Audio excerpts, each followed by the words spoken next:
Prowl 1701 here, and today we're going to be continuing my video series ranking. What was that? Hey guys, Prowl 1701 here, and today we're going to be continuing my ranking series where I am ranking all of Doctor Who from worst to best, and by all of Doctor Who I mean all of the television show with some expanded media, some big finish, some short stories, also some fan projects as well.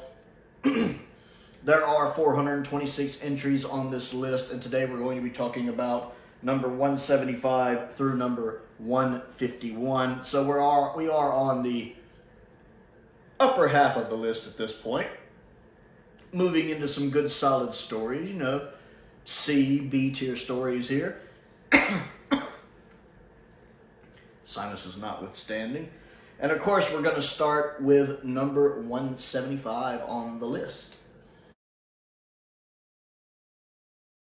which is Planet of the Spiders, Jon Pertwee's final story. It does run a little long at 6 parts. These spiders are not the most convincing looking special effect ever. Even for Classic Who, they do look a little weak, especially the Doctor's confrontation with the Great One at the end, which the scene still works. The scene does work. To be clear, the scene works. The CSO on Jon is pretty rough, though. This is a story I think could benefit for some updated effects. I would absolutely love to see the story get updated effects. I enjoy the story. I like that Yates gets a bit of a redemption in this story after the events of Invasion of the Dinosaurs earlier in the season. And then I like the guy playing, I think his name is Tommy, the one that's kind of special needs. I like the actor playing him a lot. A lot of the guest cast are fine in this. Sarah is good in this, although Sarah as a character makes that one dumb decision where she lets the creature on her back, and it's such a dumb decision. If you let me on my back, I can help you. I can trust you, right? Yeah, you can trust me. Okay, then. Hey, guys, she bought it. She bought it? Yeah, she bought it. Really? Yeah. Oh, okay. As much as I do love Sarah, she's my favorite companion, she does get some, not the best writing in the world at times. Although I do love the final scene with Jon. Elizabeth delivering a great performance in that final scene of the story. I do love the fact that Jon Pertwee, it's a perfect way for Jon Pertwee to go out with him having that last hurrah with that chase that's land, sea, and air. You know they wrote that just for Jon, to give him one last long chase. I know some people complain it's a little too long, but again, knowing Jon, and the fact I'm sure they put that in there for Jon, it's perfect, so I love it because of that. And then I enjoyed the regeneration scene quite a bit. It's really well done. Yeah, the actual effect of him regenerating is a bit naff, just the crossfade. I mean, it's not the worst, it's fine, but it's not really that good. It could use some updated effects there. I'm not saying modern Doctor Who glowing energy effects, but it could use some updating. I like the way it looks. If you've ever watched Mawdryn Undead with the updated effects, when the Brigadier is getting his memories back, one of the scenes it shows in the flashback is the 3rd Doctor regenerating to the 4th, and they tweaked that. I don't know if you've ever noticed, but it's slightly tweaked where there's a little more going on when he changes. That effect is perfect. If they just put that effect in, I'd be fine with it. It would be great for me. And then the whole scene is done well. It's done without any music. The fact he's so badly damaged he needs help from another Time Lord to regenerate is perfect. And then having the Brigadier and Sarah there is really nice as well. I think it's a solid story, if not not like a top-tier Pertwee story. And next on the list is The War Machines. I never quite love this one as much as some people seem to. It's good. Again, C tier, B tier. I like it. Hartnell's got some cool moments in it. It's got some cool cliffhangers. It's a nice introduction for Ben and Polly. The only complete Ben and Polly story, I believe. Terrible exit for Dodo. Terrible exit for Dodo. The War Machines don't look that threatening to me. It's hard for me to take them seriously. Now, on one hand, they work, because they don't look like they have a weak spot. Seriously, you look at one of those things barreling down at you, Doesn't really look like it has a weak point. Also, they remind me a lot of the cleaners from Paradise Towers. Those two always remind me of each other. But I still can't quite take it seriously as a war machine. A war machine. I just can't. Wotan is a neat idea, especially for the time. The hypnotic effect as it hypnotizes them is a pretty cool effect for the time. I like how the one guy's able to fight it for a few seconds. Like, no, not the guy with the glasses. I hated that he died because I liked him. It sucked that he got taken over. It's a solid story with a nice guest cast, but again, it never really gets above B tier for me, even though it is a good season finale, and really the first, I guess, contemporary timed, again for the time, story in Doctor Who, come to think of it. Next on the list is the Armageddon Factor, which of course closes out the Key to Time season. I like the Armageddon Factor. Again, solid B tier. This is another one that could use some updated effects. There are plenty of opportunities for updated effects here with a lot of space shuttle scenes, shots of meteors and planets and missiles flying through space, the little countdown timer stretching out, the ship, a lot of spaceship shots, laser blast effects, people shrinking and growing. There's a lot of opportunities for some updated special effects here. That said, the story's a bit of a mixed bag. Again, high C, low B tier for me. I like the story. I think Lala Ward is great as the princess in it, Astra. Mary Tam, of course, good as Romana. I like the guy playing the captain, or major, or whatever he is, the guy with the gray hair who really wants this war and is being controlled. I think he's good. His second in command is good too, except for the way he aims his gun. He always aims his gun like, he always gets this look on his face like he's aiming, and he stands like rimrod straight anytime he uses his weapon, which is really funny. Other than that, he's good, though. The guy playing the shadows going a little too ham for me. Little too ham. He's, oh, then the key will be mine. And I just want to hand him like a box of tissues or a towel or something. Seems a little too excited for me. A little too ham for me. Drax irks me. Maybe it's that thick accent. Drax irks me. Doesn't seem to be pleasing the Doctor too much either, but irks me. I like the set design well enough. It's not like anything stellar, but it gets a passing grade, a solid B from me. Maybe a little long at 6 parts, but I think it resolves the story arc really well, the season-long arc really well. My sinuses are killing me today. And then, that's Mississippi weather. 40 degrees, 70 degrees, 50 degrees, 70 degrees. But I do feel like it wraps up the season well. And I love the ending scene when the Doctor realizes it's not the White Guardian, it's the Black Guardian. And I love the way Tom plays that scene. I know the director wasn't too keen on it. And I know the novelization of it has it much darker. With the Doctor, you actually wonder if the Doctor's going over to the other side. But Tom knows the Doctor better than anyone. Tom Baker knows the 4th Doctor better than anyone does. And I would trust Tom's lead. Plus, Tom is always keenly aware that children watch this show. And I don't think he would want the children to question whether or not the Doctor is a good guy. So I think he chose purposely to play that in the kind of comedic way he does for the children, so the children wouldn't get scared of him or of the situation. And I think that was the way to play it. I actually love the way he does that scene at the end. There's only my will. So what are you saying, Romana? I love that. I think that's perfect, the way he does it. Never question how Tom Baker plays the 4th Doctor, because Tom Baker knows the 4th Doctor better than anyone on the planet. I think it's a solid B-tier story. Next on the list is Robots of Death. Robots of Death is enjoyable, but it's not because of the story. The story doesn't actually do a lot for me. The story is good on a first watch, but doesn't live up on rewatches. Some of it doesn't even make sense. Why is the one guy there who's afraid of robots? That just seems like a distraction from the plot. The reason I like Robots of Death is the design choices. First off, I love the design of the robots. I think the design of the robots is one of the best robot designs we've ever had in Classic Who. It has a very timeless quality to it. It looks really good. You could have those robots come back in the modern series and it would not look outdated, in my opinion. I think that design holds up really well. Also, the set design, the ship design, I like the fact it doesn't look like a blue-collar work spaceship, like, say, the Nostromo or something like that.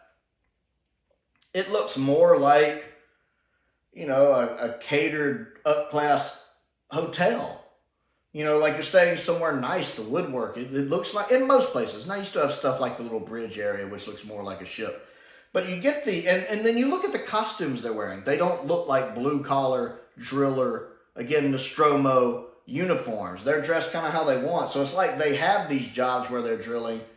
But one of the perks of the job is that they kind of get to be comfortable. You know, they have nice quarters, nice areas of the ship that look nice, nice clothes. So I kind of like the idea of they have this job, but some of the fringe benefits there are really nice, to where they can kind of wear what they want. And I like those design choices. I do enjoy some of the dialogue, like the, you know, the inverse, the proportion of the mouth, the size of the mouth to the size of the brain. I enjoy that. Our guest cast are fine. The villain at the end's a little over the top for me, but I mean, the guy is nuts, so I guess it kind of makes sense. I like it, but like I said, the story itself doesn't do a lot for me. It's the design choices that bump it up this far for me. I personally think story-wise it's one of the most overrated. I've always find it interesting that two of the most overrated stories in classic Doctor Who come from the same season, being The Deadly Assassin and Robots of Death. But excellent design choices.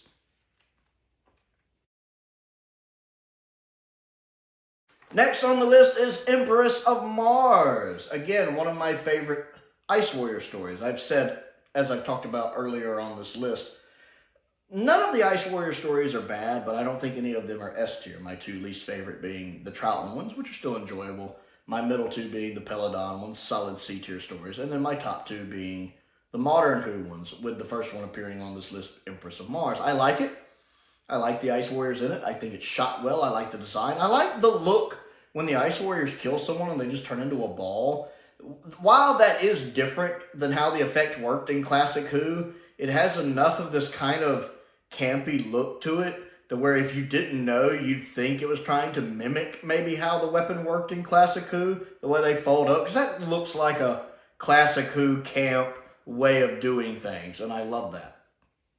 The design of the Ice Warriors looks good too. And I like the fact that the Ice Warriors aren't necessarily painted as the bad guys and the soldiers the good guys. It's more of a gray area. The soldiers aren't painted in the best light either. And of course, everything going on with the one soldier seems a little out of place, where he's got the scar, and it seems, why is that in here? But other than that, I enjoy it. It's a good performance from Peter Capaldi, as always. It's a solid story. I need to give this one a rewatch sometime soon, because I do like this one.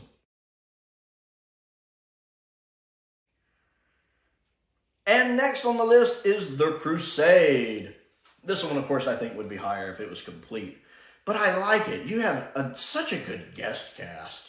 I mean, Julian Glover is wonderful as Richard. Jean Marsh is great as his sister.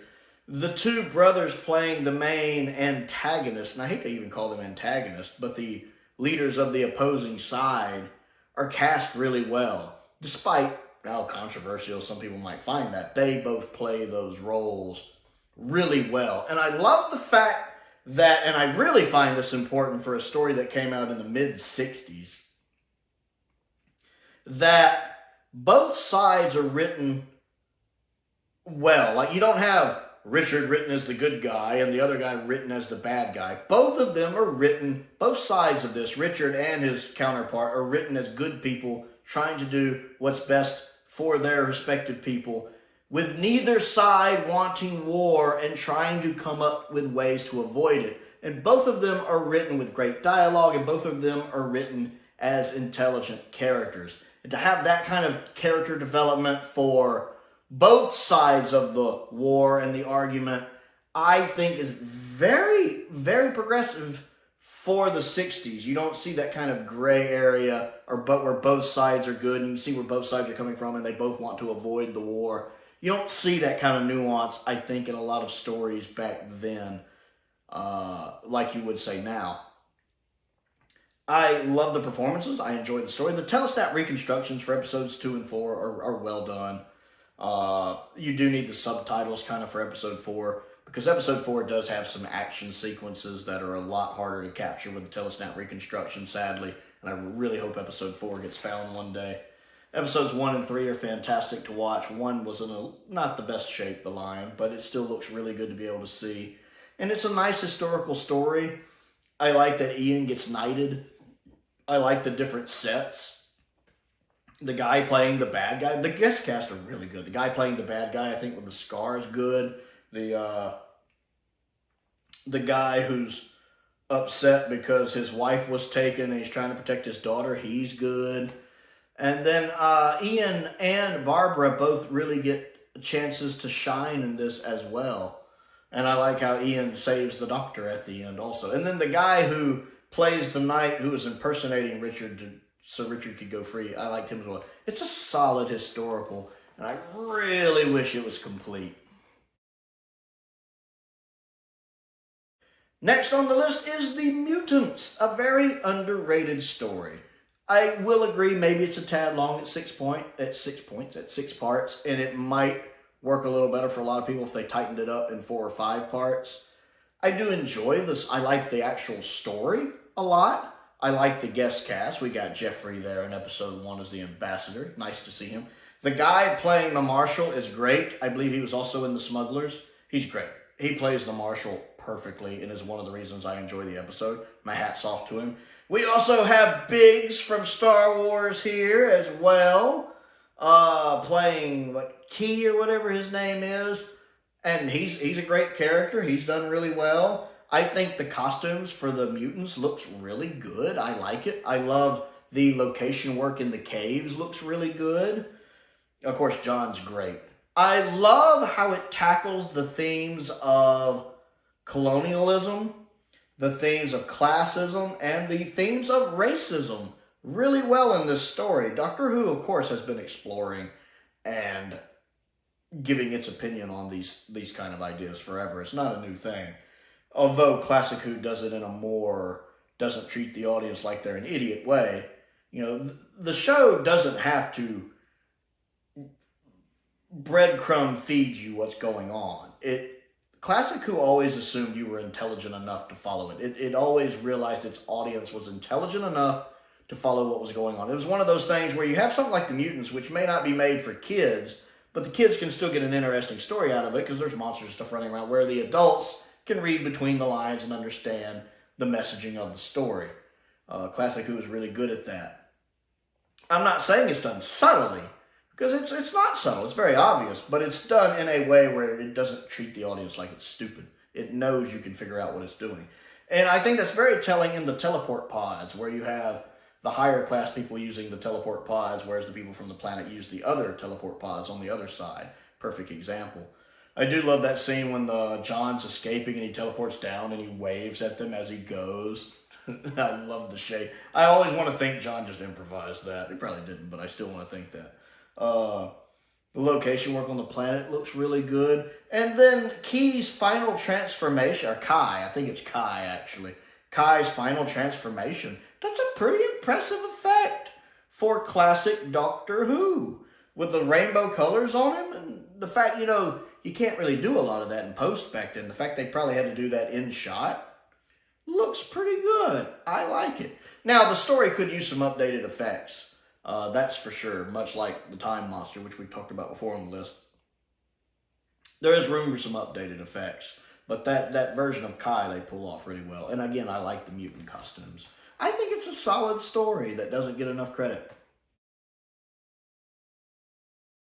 Next on the list is Death to the Daleks. I absolutely love Death to the Daleks. It's fun. I'm not saying it's A tier, but I enjoy it. I will admit, I'm not too keen on Terry Walsh voicing the Daleks all the time because he gets a little panicky. Like right when the Daleks first show up, and they're like, get them, fire, fire, fire, fire. I'm like, whoa, dude, chill out. Chill out. Have some dip. Chill out. And I love the fact that they're all ready to kill the humans, and as soon as their guns don't work, or they find out their guns don't work, humans are like, let's form a truce. The Daleks are like, yeah, truce. Let's do that. You can trust little old us. And then, of course, as soon as they have an alternate means of fire, they're like, okay, truce over. I love that. I love that when they're testing out the new weapons, they test them out on a little model TARDIS. Where did the Daleks get this little model TARDIS? Why do they have it? Just for target practice? Did one of them take the time to build it just because he really hates the Doctor with that much animosity? Just to test it out? Or did they steal Frank's? Now, most of you know I have a secret fan theory about a Dalek named Frank. Frank is a huge fan of the Doctor. He loves the Doctor. That's like his childhood hero. And that's his little model of the TARDIS. Of course, Frank has to keep that a secret because, you know, the other Daleks can't know he's a fan of the Doctor. That wouldn't work out real well. The Daleks probably have a very permanent way of handling a situation like that. Problem is, Frank is terrible at keeping it a secret. And all of the other Daleks know he loves the Doctor, but he's like the Supreme Dalek's nephew, so they can't, like, do anything about it. They just have to tolerate it. And for some reason, Frank is not on the ship. Maybe he got called away for something, you know? And so the other Daleks just broke into his room and stole his mortal TARDIS to target practice on because they were annoyed. That's my fan theory. And I'm keeping it. It's canon in my head.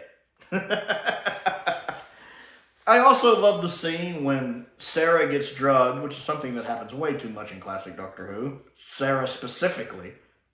And the Doctor sees her in danger and how he immediately just flying tackles them. Like, he sees she's in danger and he, like, hi, hits the ones beside him. Hi, and he just flying tackles like a bunch. There's no way he's going to be able to fight them all, but I think he's just hoping to distract and delay them, which works. And he just jumps on them. It's such a third Doctor thing to do, and I love John for it so much. The guest cast are fine as well, especially the one guy, the one who's kind of a prick, but he sacrifices himself at the end. The guy playing him's good. Again, some of the guest cast don't get a lot to do, but they're good. I enjoy them. I like their uniforms. I think the effects are fine. I don't really think it needs updated effects since the Daleks use projectiles. Yeah, and I think it's a solid Dalek story. My middle of the road Dalek story for the Pertwee era. I like it more than Planet but less than Day. It's kind of the middle one for me. Next on the list, and another one potentially higher than I should have it, is The Doctor, the Widow, and the Wardrobe.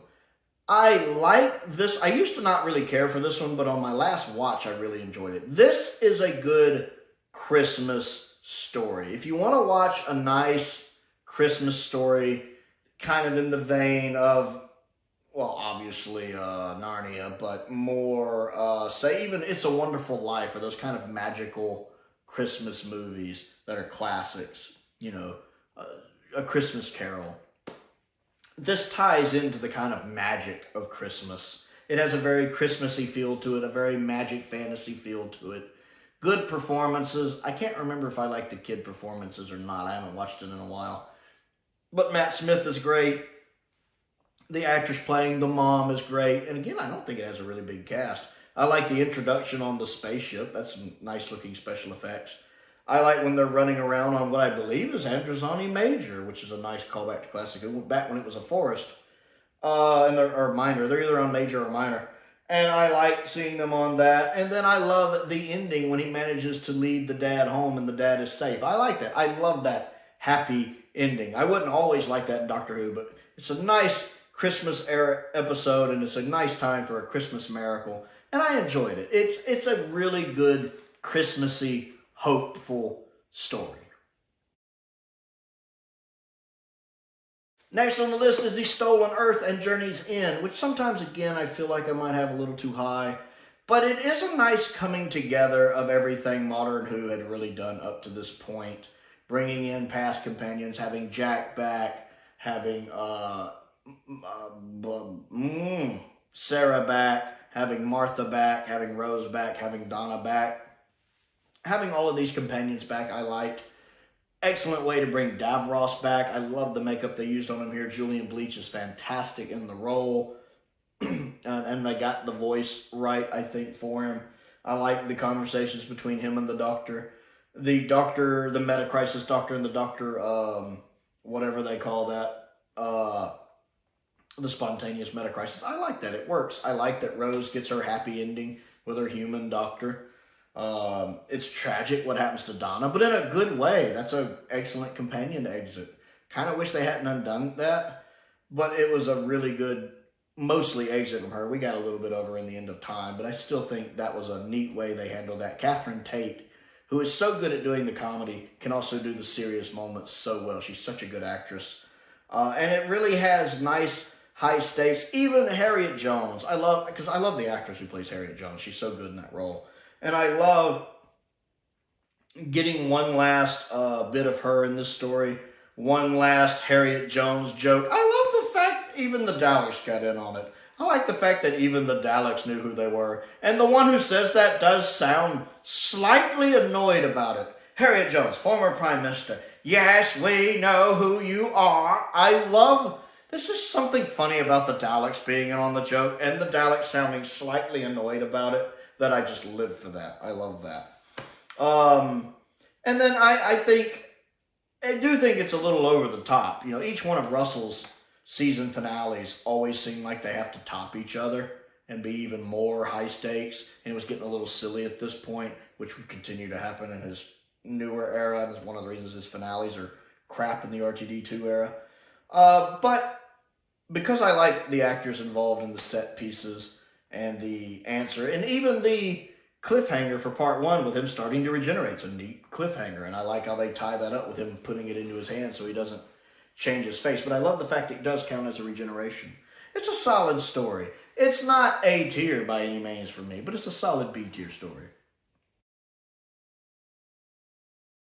Next on the list is Revolution of the Daleks from the Jodie Whittaker era. I like this one. I like that we're tackling the Civil War of the Daleks in a way again. I like the idea that the Daleks are so prejudiced and racist that they will kill even other Daleks if they're not pure. And this does very much have, shadows of, echoes of Revelation of the Daleks, Resurrection of the Daleks, and Remembrance of the Daleks, especially Remembrance of the Daleks in it. And how it ties in with Resolution, with the Dalek being cloned, being in that, them creating the similar armor suits, the Dalek being cloned, the Dalek taking possession of him. We all knew that was going to happen. The actor playing the guy who creates it and gets taken over, really good job, I think he did. I like the redesign of the Daleks here. That looks like what if humans made Daleks. That's kind of what I figured their armor would look like. And granted, it is kind of a refresh on the design from Resolution, which I also like. But, that works for me. And then, of course, when the real Daleks show up, I love the fact the real Daleks just make short work of them. Just quick, short work. The guy playing the Trump stand-in, as I've said before in Arachnids of the UK, he's really good in that role. And I like that they toned down treating him badly a bit in this. I mean, he still doesn't come across as a good guy.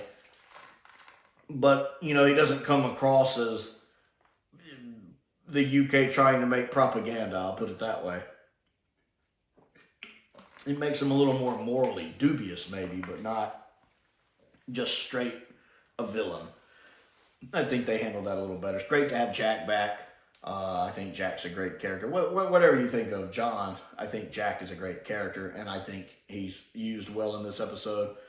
I also like how the Doctor tricks the Daleks at the end into the TARDIS and then destroys it, which feels very un-Doctor-like, to be fair.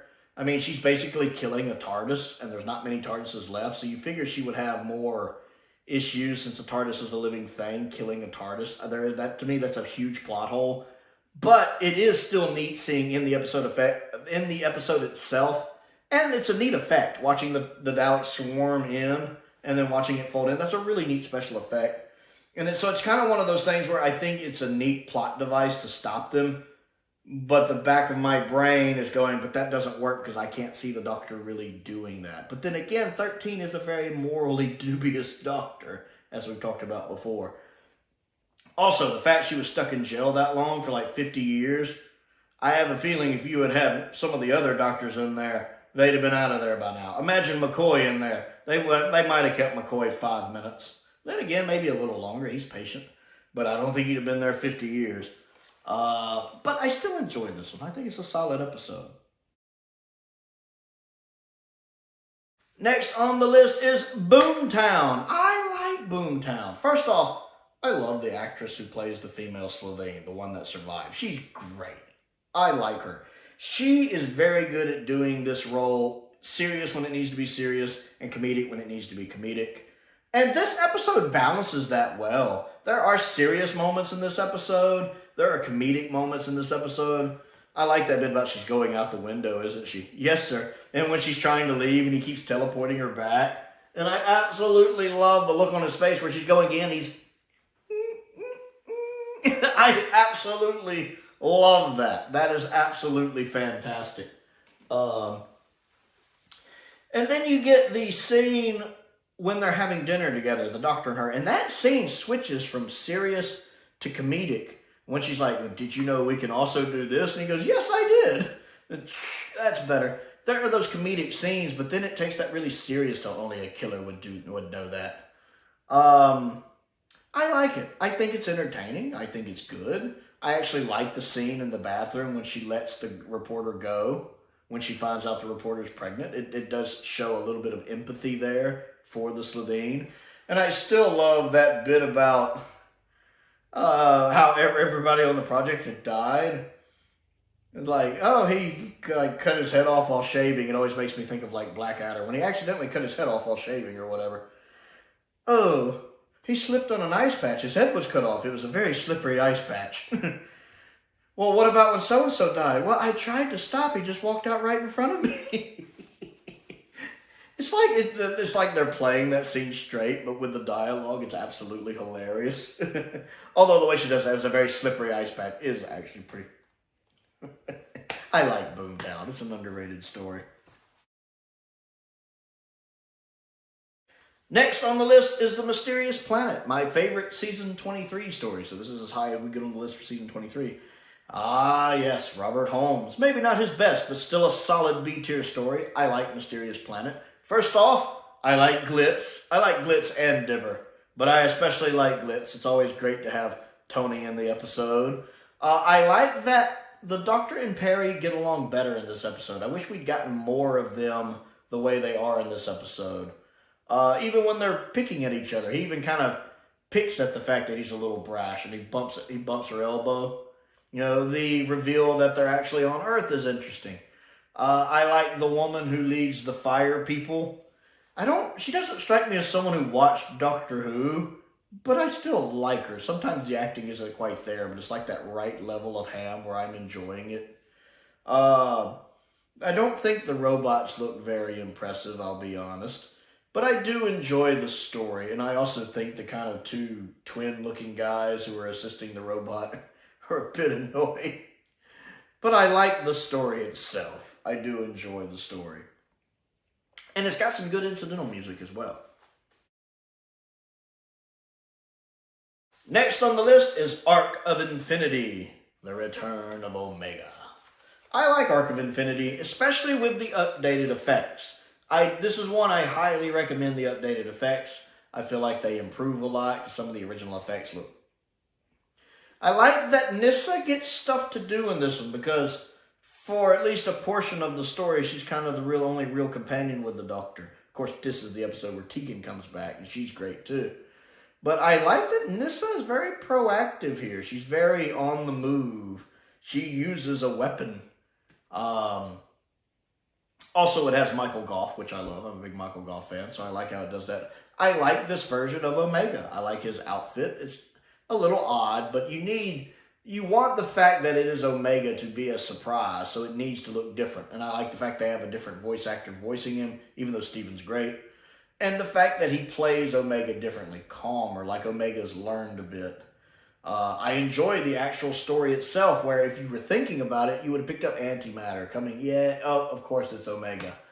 Of course, back then, it'd been 10 years since Omega showed up. You couldn't just queue up 3 Doctors and watch it anytime like we can now, back in 1983. The Amsterdam location looks fantastic. The location work in Amsterdam looks great. Plus all the behind-the-scenes stories we got from this story, that has to count.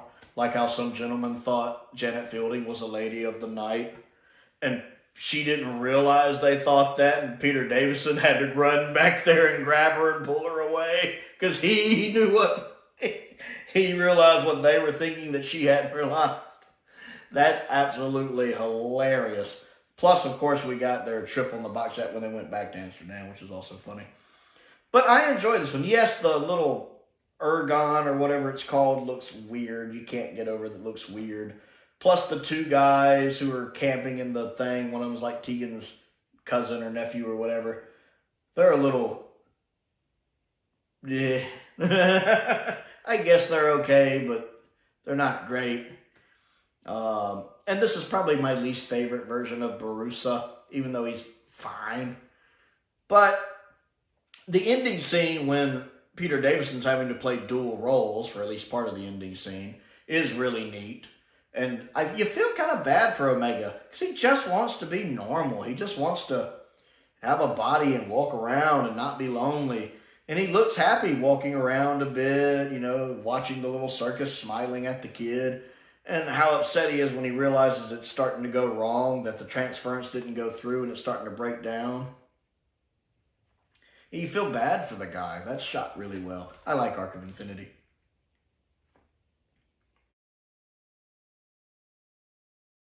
Next on the list is Frontier in Space. A tad long at 6 parts, but I do enjoy it. I think Draconian makeup looks really good. I like the Ogrons as well, but that Draconian makeup looks really good. I like that the Draconian race, again, they're not treated as the bad guys. It's more you have 2 good races, the humans and the Draconians, who are being tricked into fighting each other by the Ogrons and the Masters, and of course also, I guess, the Daleks, if you think about it. Wonderful to have Roger Delgado back in his final, what ended up being his final time in the role, unfortunately. He's great in the story, though. He is great. I don't like that his final scene is cut so short. He basically, during the attack, he just kind of runs off. I mean, there's no way they could have known that would be his final scene in the role. But I do wish there was a little more substance to it. He is great in the story, though. I like the set design a lot. There is a lot of them kind of getting captured, getting free, getting captured, getting free. But I don't find that as tedious as some people do. My biggest complaint with the episode is that the ending is so abrupt. Because it leads into Planet of the Daleks, and it's almost like you're getting a 12-parter. Matter of fact, I even have a box set down here called Space War, and it's these 2 stories bundled together, because they do kind of act as 2 parts of one whole, a 12-part whole, where you have the ending of the story having to wrap up quickly and the events leading directly into Planet of the Daleks.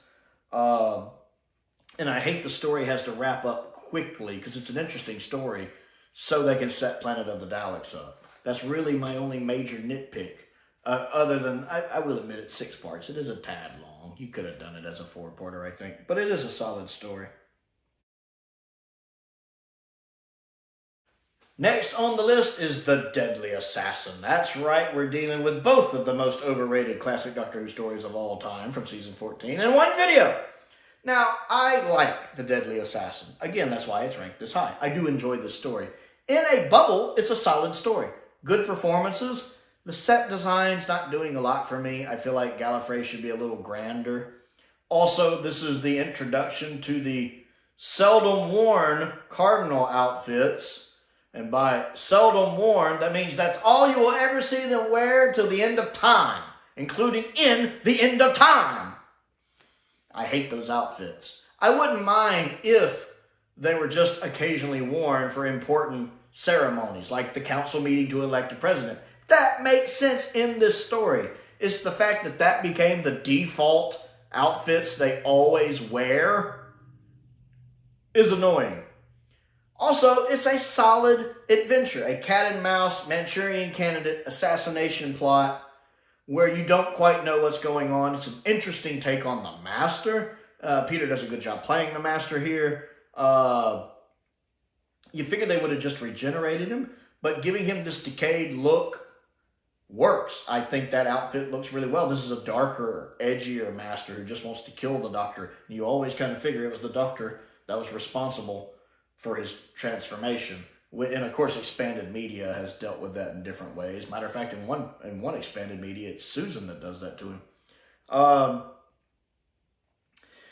like having Bernard back as Chancellor Garroth, or whatever his name is. It's always nice to have Bernard back in Doctor Who. He's fantastic in this. I don't really care for the Matrix scenes. I know some people do. And they're shot well. They do have this dreamlike feel to them.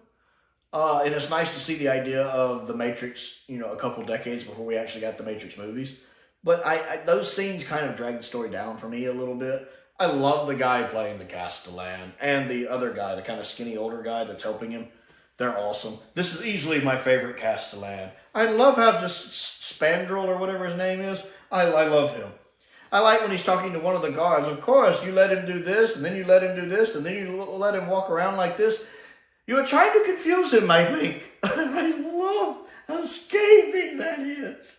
He has a couple times in there where he gets some nice remarks in. I really like the actor playing him, and then I love the character. He's great.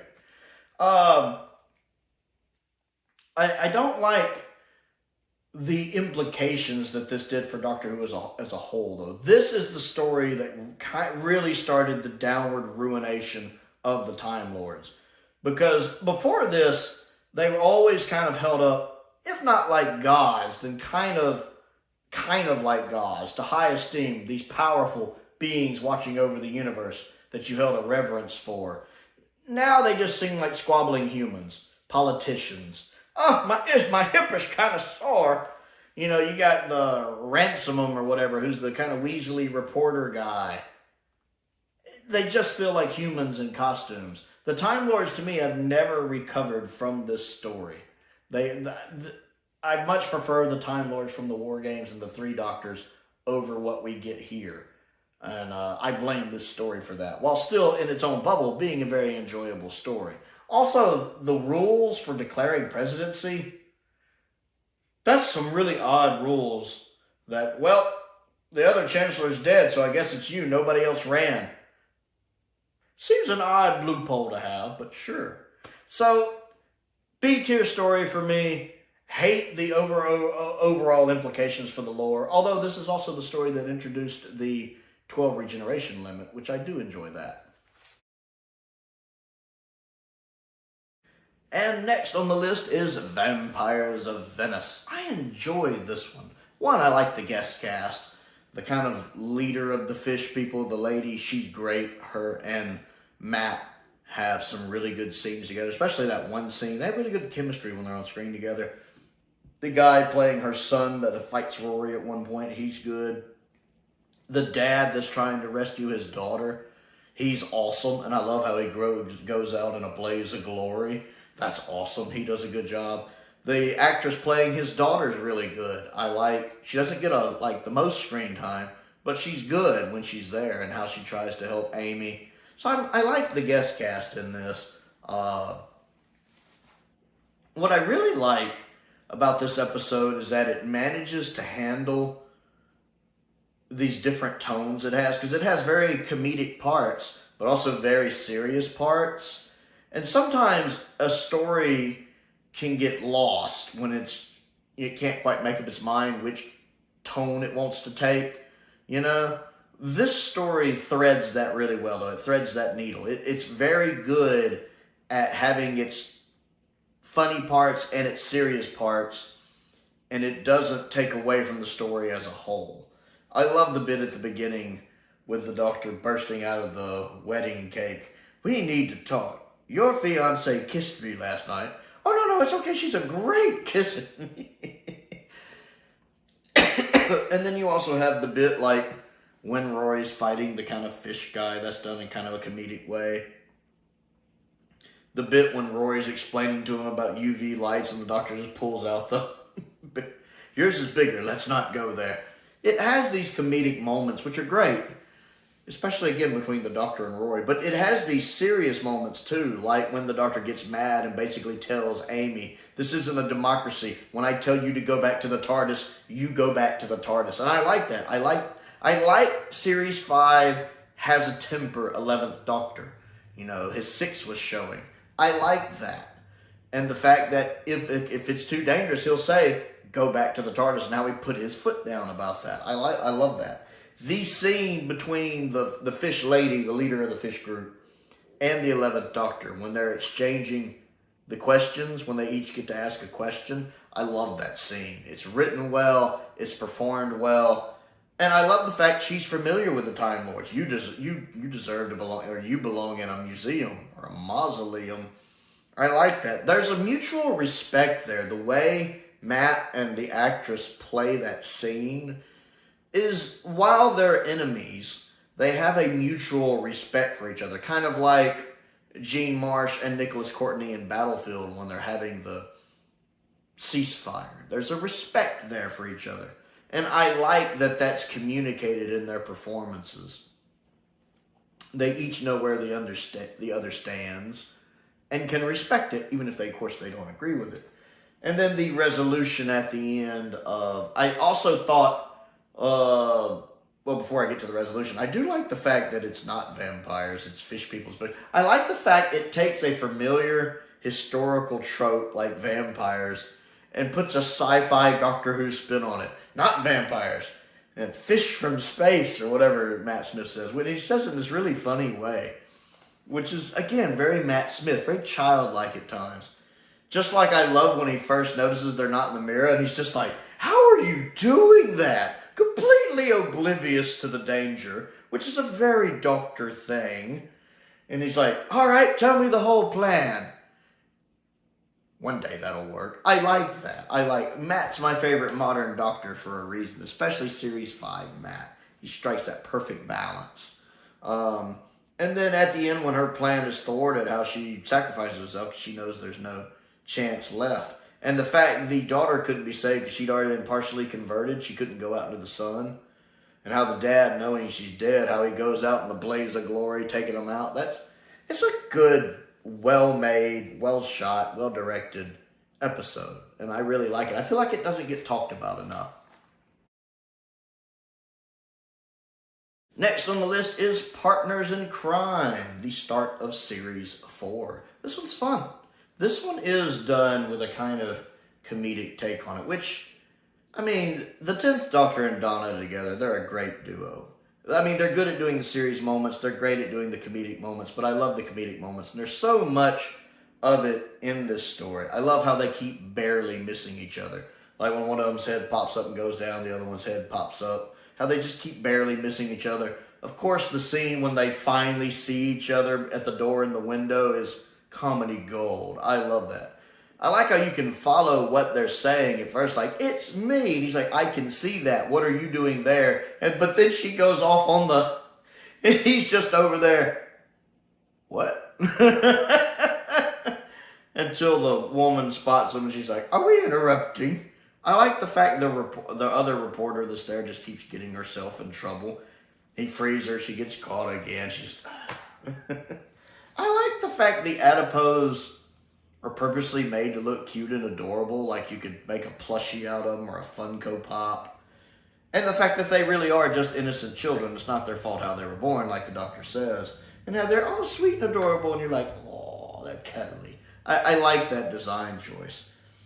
And then even the scene when they kill the nanny, I like how when they turn off the beam, she hovers in the air for a second. There's this slight Wile E. Coyote aspect to it, when she's, whoop. I don't know. It's funny. It's tragic she dies like that, I guess, but it's funny. And it's an interesting story of how the fat floats away. And I really do feel sorry for the one girl who doesn't make it, and how sad it is when Donna tells the taxi driver she's not coming. It does have its sad moments. And I love how they brought Bernard Cribbins back to be the granddad. That's perfect. It's absolutely perfect. And then, of course, the tease with Rose at the end was well executed as well. It's fun. It's a really fun episode. Next on the list is Planet of the Dead, my favorite of the 2009 specials. I like this one. Part of it is the chemistry between the 10th Doctor and the lady Kazuzura, or whatever her name is, Michelle Ryan. I think they have really good chemistry together. I would love to have seen more of them as a Doctor and companion. Because while I prefer an asexual Doctor, I like that little bit of flirty banter between them. See, I don't like the lovesick, lovey-dovey stuff of like Rose and Tim, but the kind of flirty banter here is kind of fun and fits Tennant's Doctor. And then Michelle Ryan just plays that role so well. I think the effects look really good. I like the Major that's there, the kind of leader for unit. She was really good. I love Malcolm. Love Malcolm. I know a lot of people want Osgood back, and I'm cool with that too, but I want Malcolm back. The guy playing Malcolm, he's great. You named a unit after yourself? Well, it didn't do so bad for Mr. Watt. Mr. Watt did it. I love that. I enjoyed that. You speak their language? Every language, but you don't have to kiss that bit about it. You don't have to kiss me either. It's funny. And then I like the creatures, the aliens in it. The fact that they're not, there's no malice there. That's just their natural life cycle. I like that idea as a concept, because that's something I would have never come up with, of them doing that to travel to another planet, and that's just their life cycle. That's fascinating to me. I like when Doctor Who comes up with a unique, for lack of a better word, antagonist for that, enemies for that, because again, they're not doing it on purpose. There's no ill intent. That's just their natural life cycle. I find that fascinating. And I like how the Doctor has to ground the bus, or else they'll die going back through, like what happens to the bus driver. That's pretty good. It's a fun story for me. It's a nice little special. I enjoy it. I think it's very underrated and doesn't get enough attention.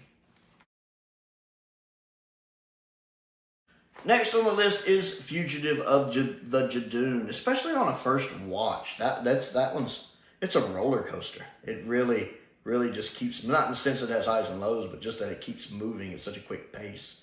And on a rewatch, you can see the little things, like Ruth having a companion, a faithful companion.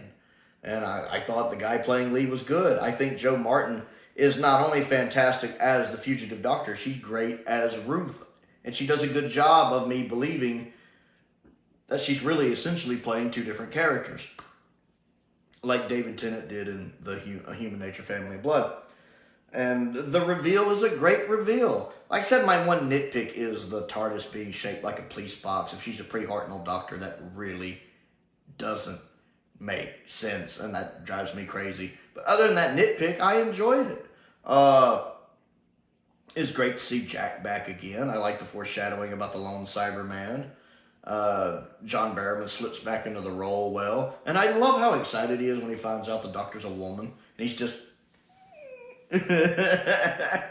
It's like, he's corny, but good corny. Yeah, that's Jack. I enjoy that. And then just everything going on. I like the Jadoon in this. The Jadoon are fun. I always like the Jadoon, though. I do. I don't know why, but I do. But yeah, this one's just...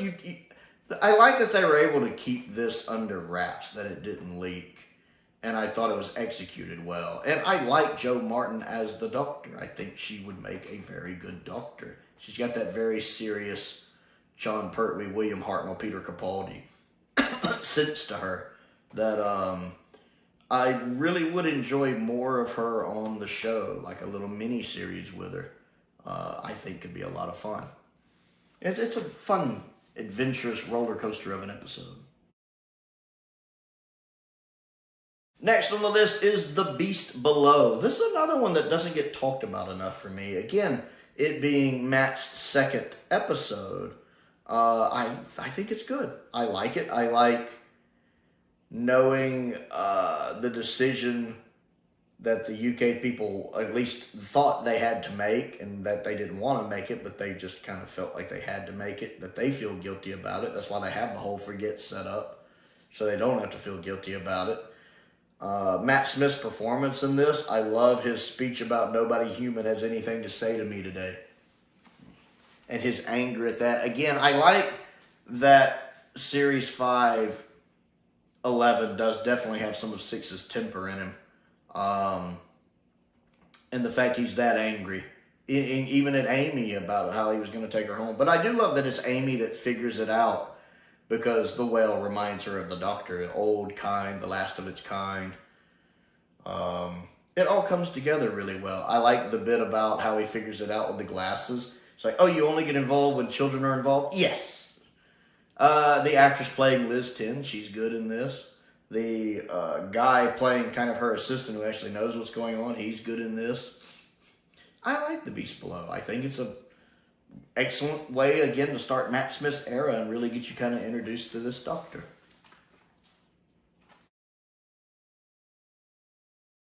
Next on the list is Kerblam. Pete McTighe, probably my favorite story by him. You know, this one's good. It's, again, solid C tier. It's not like essential Doctor Who, but I do like it. Also, it reintroduces the dangers of green bubble wrap, or bubble wrap with green involved in it. Not the first time Doctor Who's done that. I was a little sad that the one girl died, the one girl that the guy liked, because I liked her, the actress playing her, she's good. So I was a little sad about that. And then I was also sad that the guy who was working there, and he was talking to Yaz about his doctor and inadvertently saves Yaz's life. The actor playing him was really good. I really like the cast. The woman who runs the facility and the guy who also kind of runs it, they're great. Now, I know some people get upset because they think it's sending a mixed message, because everybody thinks everything has to be political nowadays. It doesn't bother me, because I don't go into this going, where's the politics? Take notes, politics. I don't do that, because why? So, when it turns out, and at this point, if you haven't seen the episode, you should have seen the episode, so spoilers, I guess. You know, when it turns out that it's not the machine that's the bad thing, it's the one guy,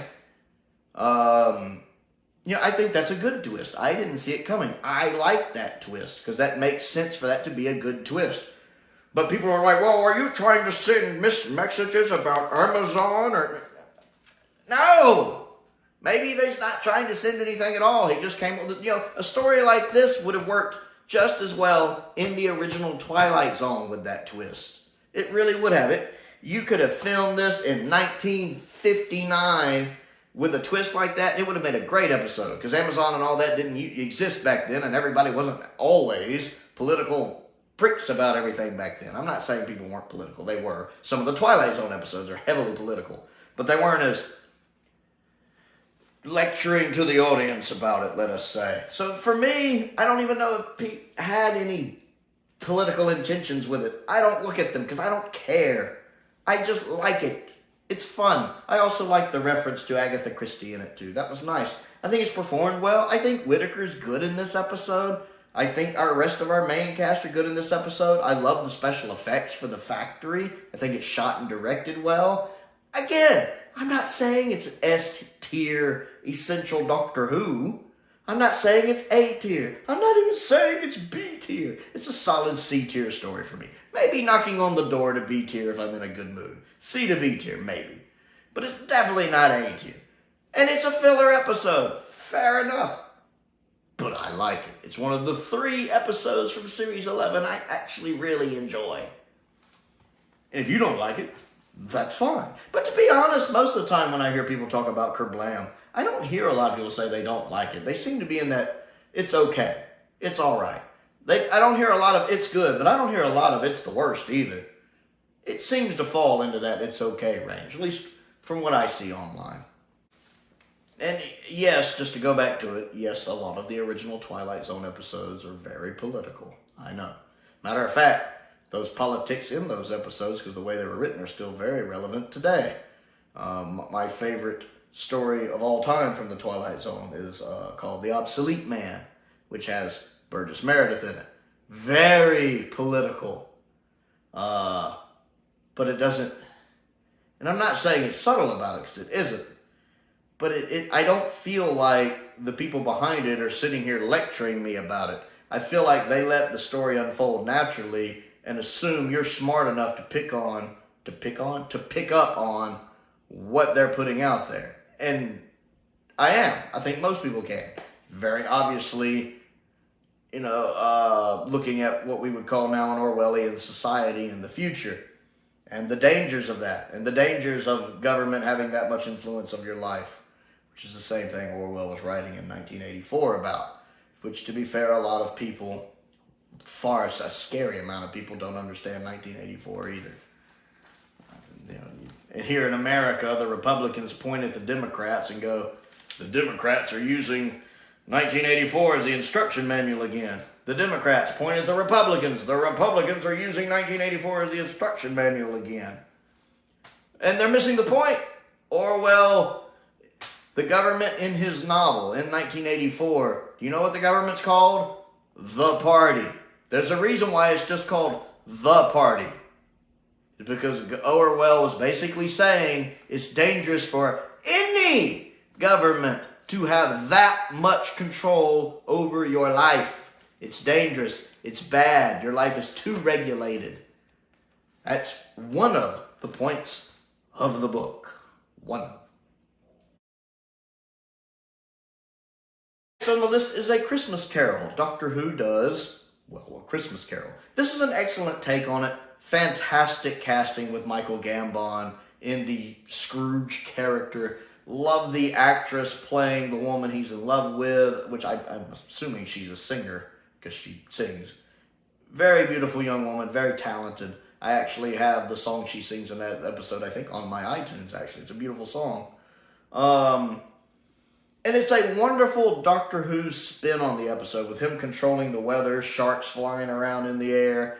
I am wondering how he got that bit of the Sonic out of the shark's mouth without losing an arm. The reference was like, okay, I've got 2 chances, then it's your turn. I still want to know how he managed that. But, again, it's shot really well. I love the cinematography. It has a very Christmas feel to it, a very holiday spirit, winter feel and look to it that's done very well. I also love how he does the Ghost of Christmas Future Past, and, past, present, and especially future, where instead of taking him to the future, he brings the boy to the future to see him as an old man. I like that. And the fact how time works there, like he's rewriting his past, but at the same time, Michael Gambon is still aware of the fact it's like, I just met him tonight, but I seem to have known him all his life. Things like the tie changing to a bow tie. That's interesting. I like how, to be fair, time works differently in Doctor Who depending on what the story needs it to do. I'm okay with that. For a show that's ran 60 years, I'm okay with that. It's another one of those storms where everything comes together. It's good casting, good directing, good writing. And it's probably my favorite of the Christmas specials. I mean, I'm trying to remember if I have any ranked higher. But I really do have a fondness for this one. I don't go back and watch it all the time, but it does have a nice Christmas magic to it that I really like. And I do like the ending with Michael Gambon and her riding around at the end. That's really nice. Next on the list, believe it or not, is The Underwater Menace. Again, not essential Doctor Who. We haven't reached that on the list yet. Not S-tier Doctor Who. Not even necessarily A-tier Doctor Who. The Underwater Menace is a solid B-C tier story for me. Now, I've only watched it the one time, but it was a solid B-C tier. Now, the one advantage I had going into this story was that I knew its reputation. I knew going into it, this wasn't exactly Genesis of the Daleks, Heaven Sent, Caves of Androzani, City of Death, I knew it wasn't that. I knew it was just kind of a story that, especially when only episode 3 existed, didn't have a good reputation at all. Then when episode 2 was found, its reputation got a little better because episode 2 has more going on in it. And then I also knew it had that really bad Telesnap Recon release in 2014. But then I figured, maybe seeing the other episodes animated will help me. And I knew, even though they were animating all 4 episodes of it, which is incredibly stupid, but that's a whole nother story. I knew that even though they were animating all 4 episodes, I was going to watch the 2 surviving episodes with the black and white version of the animation. And which is what I did. And I, again, knowing this was C-tier Doctor Who, not essential. Still Troughton filling out the role a little bit, getting used to it. Jamie's first story as a actual companion traveling in the TARDIS. I went in expecting a C, B-tier story, and that's what I got, and I liked it. You know, I actually like the villain, Zeroff, or whatever his name is. I like him. I knew he was over the top. I'd seen that famous cliffhanger before. He's great. He plays that over-the-top role well. The animation is enjoyable. I do like it. I don't know why they made some of the changes they did, but to be fair, with some of the character designs, I don't find the changes distracting. Even going from animation to live action, oddly enough, my willing suspension of disbelief did not have a problem with it the one time I've watched it.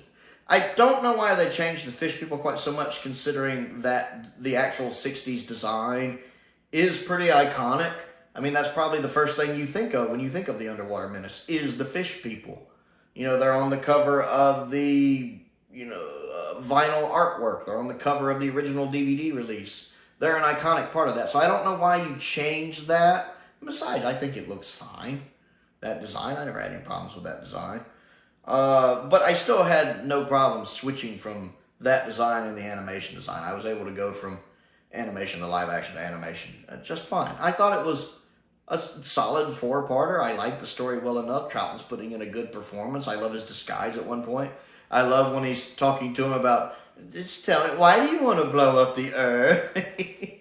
I like the bit when he causes the problems to go wrong and he tries to act like he did it on accident. It's like, oops, did I do that? Whoopsie. And the fact that it was Zeroff or whatever his name's curiosity that caused all the problems anyway, because the Doctor and his companions were almost killed, fed to the sharks, and he came in and stopped it. Now, if he knew then what he would know later, but it's amusing to me that his own curiosity kind of got the better of him there. It's a fun little C-tier, easing into B-tier story. I like it. I think the animation's pretty good as well. And next on the list is the androids of Tara. Tara? Ooh, I forget, and I've seen this story multiple times. I like this one. Again, solid C-tier, B-tier. Well, my opinion of this story depends on my most recent rewatch. I've had times I've watched it where I'm like, this is awesome. I've had times I've watched it where, that wasn't really that good. It's a bit repetitive. And then I've had times I've watched it where that's solid C-tier. This one really is just depending on my latest rewatch. I do enjoy it, to be honest. I love Romana's outfit. That purple outfit she wears, fantastic. Mary Tam is pulling that off. My hat's off to Mary Tam, as she's really playing 4 roles in this story. Romana, the princess, the robot disguised as Romana, the robot disguised as the princess. She's very busy. I don't like how she's kind of reduced to the getting kidnapped needs to be saved role, which I'm convinced is one of the reasons she only stayed for 1 season. Because she gets kidnapped and freed a couple times. She gets back, she gets kidnapped again. The guy playing the Groth or whatever, he's good. I know he also played the pilot in the Macroterra, I believe. He's good. I like him, and this is the villain. The rest of the guest cast are fine. I love the one soldier that keeps giving the Doctor trouble, that keeps, setting his scarf on fire. It's like, you keep cutting my scarf. I'm going to get really cross with you. And then K9 has to stun him. I like that guard. He's just very proactive. The location work looks good. The sets look good. Tom Baker is doing a good job. I like the story itself. I like that, it's kind of this medieval setting. Because it's an alien planet, it still has advances in other ways, like their swords having the little sparks and electric going through them. The electric bolt crossbows. It's neat. So you have kind of the past and the future meeting together, and it works. I enjoy getting to watch Tom sword fight. That's pretty cool. I like the fact the Groth character gets away. Or Iron Guard, whatever his name is. I like that he actually gets away. I wouldn't mind seeing the Doctor go back and see him again. And I like the fact that they really get the piece of the Key to Time segment at the beginning of the story. And then the rest of the story is resolved around the conflict going on here with the robots. Again, medieval setting, but you have realistic robots with lasers. I like, again, the past and the future coming together on this alien planet. It's fascinating to me. And I enjoyed that. And so this one's typically an enjoyable watch for me. And that's the list thus far. I want to know what you think of the ones we've talked about today, so comment down below and tell me about it. I also want to give a shout out to some of my top tier patrons, Colin Coney, Unknown289, Finn Perkins, and Androzani Major. I appreciate their support, as I do the support of all of my patrons. A link to the Patreon is down there as well if you want to check that out, get early access to videos, exclusive videos, all that fun stuff. I also have my P.O. box down there if there's anything you'd like to send me to look at and review. Would love to get some more of the standard sets. Season 2 should be coming soon. Colin has that on the way as a Christmas present.